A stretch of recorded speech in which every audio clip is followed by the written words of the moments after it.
Assalamualaikum warahmatullahi wabarakatuh. Alhamdulillahirabbil alamin. Allahumma shalli ala sayyidina Muhammadin wa ala alihi wa ashabihi ajma'in. Amma ba'du. Teman-teman sekalian, kembali kita menampilkan sebuah video yang mana video ini kita fokus lagi membahas kisah para datu terkenal di Kalimantan Selatan, yang mana fokus kita yaitu tentang kisah Datu Bakumpai Marabahan. Baiklah, Qodhi Haji Abdus Somad bin Mufti Haji Jamaluddin bin Syekh Muhammad Rashad. Ia dilahirkan pada tanggal 24 Dzulqa'dah tahun 1237 Hijriah atau 12 Agustus 1822 Masehi di Kampung Penghulu, Bakumpai atau Kampung Tengah Marabahan dari ibunya yang bernama Samayah binti Sumandi. Seperti cucu Syekh Muhammad Arsyad Al-Banjari lainnya, di saat meningkat dewasa, ia diajarkan berbagai ilmu agama oleh ayahnya sendiri dan kemudian ia dikirim untuk menambah ilmu pengetahuan kepada pamannya di kampung dalam pagar Martapura. Setelah beberapa tahun lamanya belajar di kota Intan Martapura, Qodhi Haji Abdus Somad pun kembali ke Marabahan, mengemban misi dan menyebarkan agama-agama Islam ke berbagai pelosok daerah sekitarnya.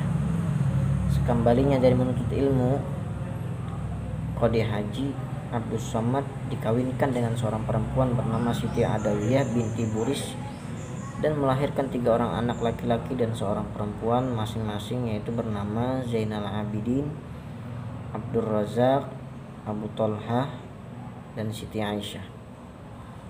Meskipun sudah mempunyai anak 4 orang, namun hasrat serta keinginan untuk belajar dan memperdalam ilmu agama sangat dominan dalam pemikiran dan kehidupannya sehari-hari, dan mempunyai perasaan ilmu yang telah didapatnya masih belum memuaskan. Maksudnya haus akan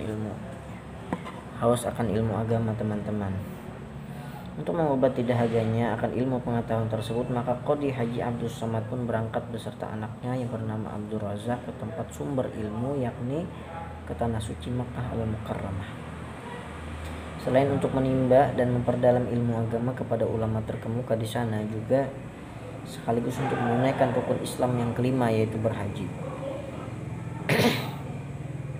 Sepeninggalnya ke tanah suci Makkah, maka putranya yang bernama Abu Tolhah dibawa oleh sepupu beliau, yakni Haji Muhammad Tasin bin Mufti Jamaluddin, untuk dididik tentang berbagai ilmu agama di kota Martapura. Setibanya di tanah haram Makkah Al-Mukarramah, Qodhi Haji Abdus Somad berjumpa dengan keponakannya yang bernama Mufti Haji Jamaluddin bin Haji Ahmad Kushashi, yang telah 20 tahun lamanya menuntut ilmu agama sekaligus bermukim di sana sebelum akhirnya kedatangan sang paman, yaitu Qodhi Haji Abdus Somad.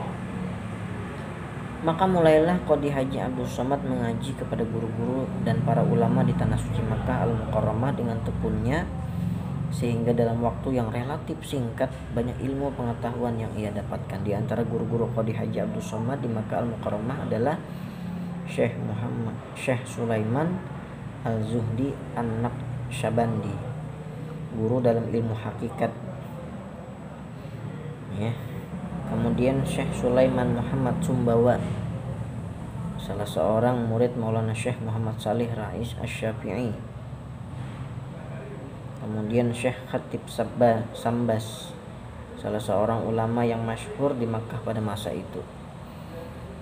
Dalam berbagai ilmu pengetahuan, maka ia pun diizinkan oleh gurunya untuk pulang ke kampung halaman agar dapat mengajarkan akan ilmu pengetahuan yang ia dapatkan selama itu.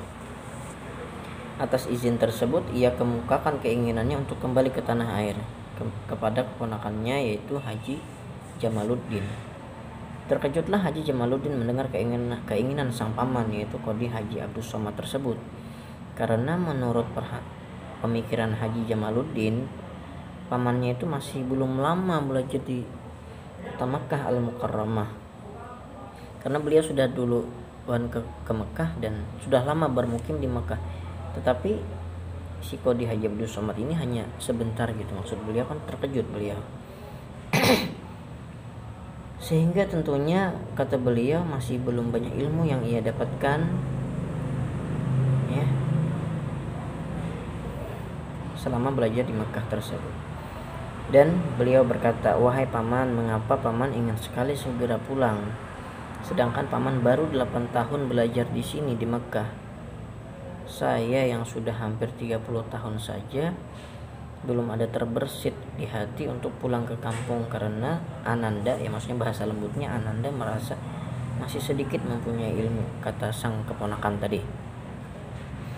Menurut riwayat, setelah terjadi pembicaraan tersebut, keduanya bersama-sama melaksanakan sholat berjamaah dan selaku imam adalah Qadhi Haji Abdus Somad.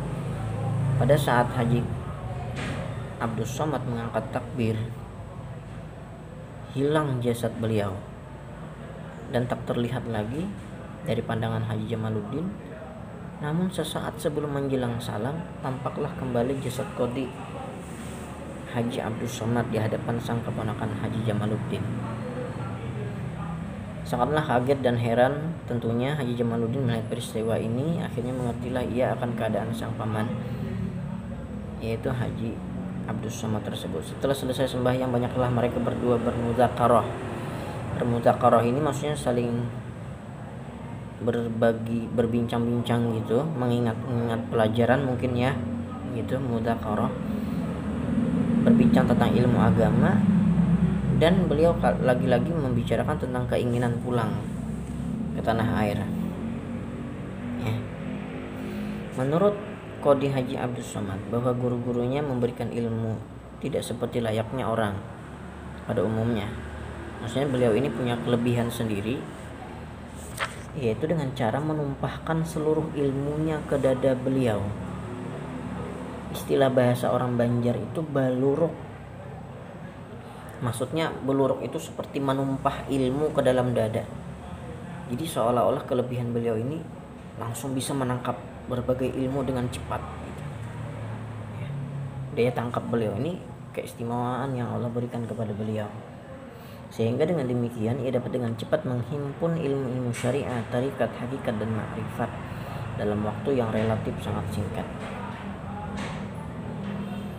Akhirnya timbullah tekad Haji Jamaluddin dalam hatinya bahwa ia tidak akan pulang ke tanah air sebelum ia mendapat ilmu sebagaimana yang telah didapat oleh pamannya ya. Padahal si Haji Jamaluddin ini sudah lama di Mekah, tetapi ilmunya masih sedikit di bawah Qadhi Haji Abdus Somad. Padahal beliau Abdus Somad ini masih baru gitu, enggak terlalu lama bermukim, berdiam di Mekah Al-Mukarramah untuk menuntut ilmu. Sepulang dari menuntut ilmu di tanah suci Mekah, ia langsung kembali ke kampung halamannya yaitu Marabahan. Kemudian ia mengajarkan serta berdakwah di daerah Marabahan dan sekitarnya, dan tak lupa pula rumahnya dijadikan tempat sebagai tempat para penuntut ilmu yang datang kepadanya, dan setiap hari rumahnya selalu ramai dikunjungi para penuntut ilmu agama. Setelah beberapa waktu kemudian para penuntut ilmu bertambah banyak yang datang bahkan dari berbagai daerah lainnya. Ia membangun sebuah langgar dan pondok untuk murid yang datang dari luar daerah didapat di depan rumahnya yang berbentuk rumah bangunan Banjar, serta ia juga membangun sebuah tempat yang berkhalwat di belakang rumahnya yang sekarang tempat itu menjadi kubah makam beliau. Setiap bulan Ramadan banyak berdatangan para ulama dari kota Intan Martapura, Banjarmasin, dan hulu sungai, termasuk dari kampung dalam pagar untuk mempelajari ilmu tarekat serta ikut berkhalwat yang tepat persis di kubahnya saat ini. Ia seringkali mengunjungi kampung-kampung sepanjang Sungai Barito sampai ke Udik menyampaikan dan mendakwahkan agama Islam. Ini para pejuang-pejuang Islam yang luar biasa ya Allah. Tak heran banyak orang dari suku Dayak yang memeluk agama Islam ya, karena beliau menjelajah ke sana kemari ya untuk menyebarkan agama Islam. Tak luput yaitu kepada para suku Dayak juga. Qadhi Haji Abdus Somad selanjutnya diangkat menjadi qadhi untuk wilayah Bakumpai Marabahan.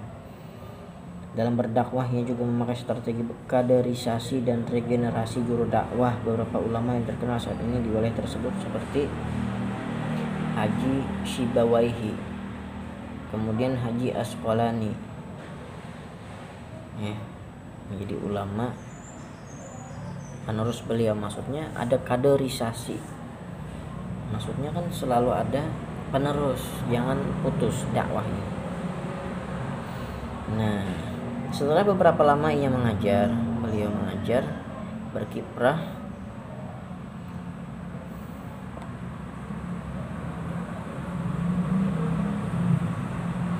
Kemudian pada akhirnya dalam usia 80 tahun, pada malam Rabu, tepatnya pada 13 Safar 1317 Hijriah atau bertepatan dengan 22 Juni 1899 Masehi, rohnya yang suci dipanggil oleh Yang Maha Kuasa keharibaannya.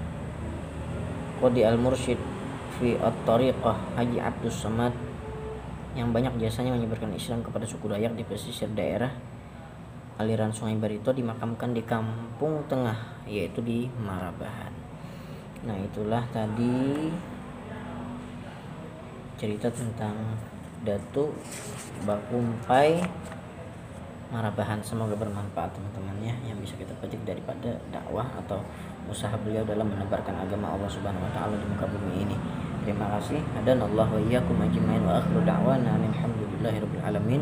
Wassalamualaikum warahmatullahi wabarakatuh.